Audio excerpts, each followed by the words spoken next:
4, 3, 2. Hello, so our next lesson is still on sectors, but this time we're finding the area of the sector. Very much the same as last time. I'm going to show you 3 examples, 2 with a calculator, 1 without. So our formula today changes to this. Now, at the first glance, it looks really similar to the last one.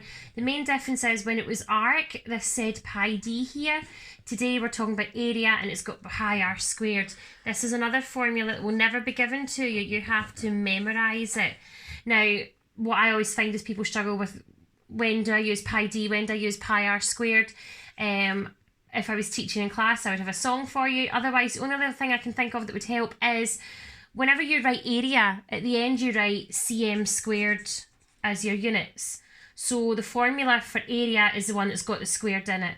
The formula for circumference is the one that's just got pi d. So no mention of squared in it.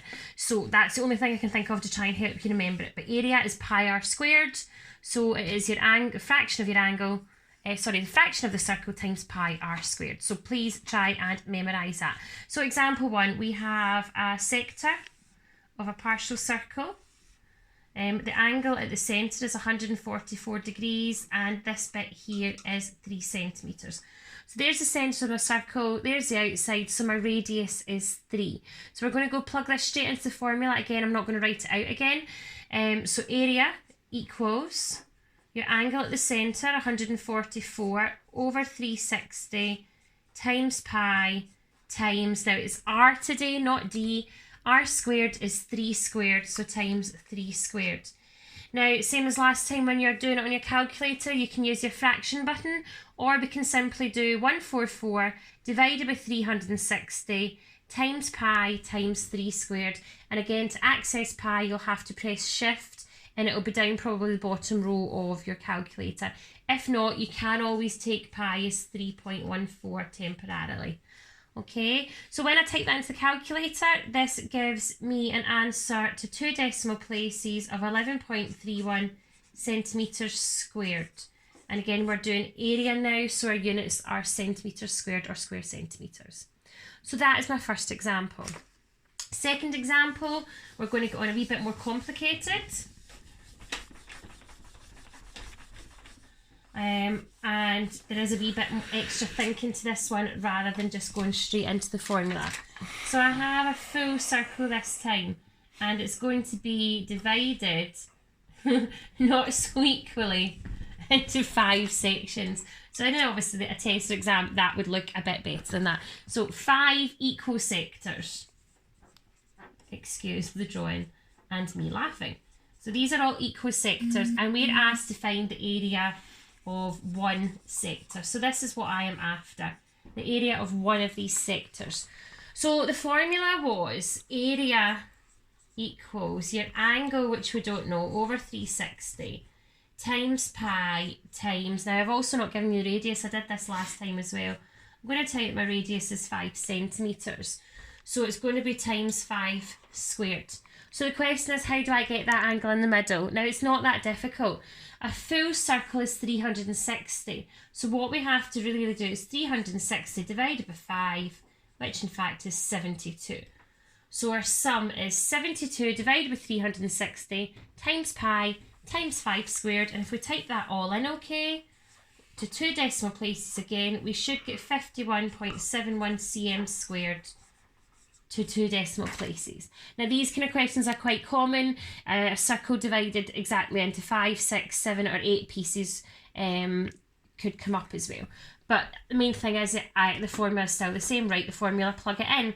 Now, you know, after the last example, I like to do a non-calculator one because the exam board like to do these, even though it's not covered in the textbook. So for the sake of your notes, let's do a non-calculator one. So I have a sector and this angle here is 45 degrees and this bit here is 20 centimetres. I hope you just didn't hear my husband yawning in the background there. So then we want the area of this sector. So the area equals your angle over 360 again times pi times, this is your radius, So times 20 squared. Now, same as last day, as always, this should not be involving long multiplication or division of any sort. Our first step is to simplify this fraction down. If you're not very good at knowing how many 45s go into 360, you could divide them both by 9, and that would give you 5 over 40, and hopefully recognise that that goes down to 1/8. There are in fact 8 45s make 360. So it's 1 over 8 times 3.14 because we don't have a calculator, and 20 times 20, if you remember back to first year, 2 times 2 is 4, add your 2 zeros. So 20 times 20 is 400.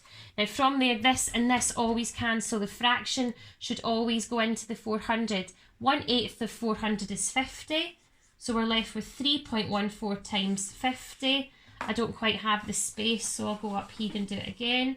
To multiply by 50, we're going to times that by 10 first. So the real sum I have to do is 31.4 times 5. 5 4s are 20. 5 1s are 5 plus 2 is 7. 5 3s are 15. So my answer is 157 centimetres squared exactly. No difficult sums, no long multiplication or divisions at all. So that is how to do a non-calculator one. Now what that leaves us to do is there is an exercise in the textbook. It is page 127. It is exercise 13.2. You are now able to do everything from that exercise. Again, remember to check your answers. And before I go, please try and make sure you've got everything of this covered before we come back after the Easter holidays on Monday the 13th of April, because at that point I will be doing sectors, but I will be asking you what is the angle at the middle. I will tell you the arc and I will tell you the area, and we'll be trying to get the angle. So please, by the 13th of April, can we try and have attempted all the arc work? Again, watch it through, copy down the examples into your notes jot, and then try the exercise. Okay, take care.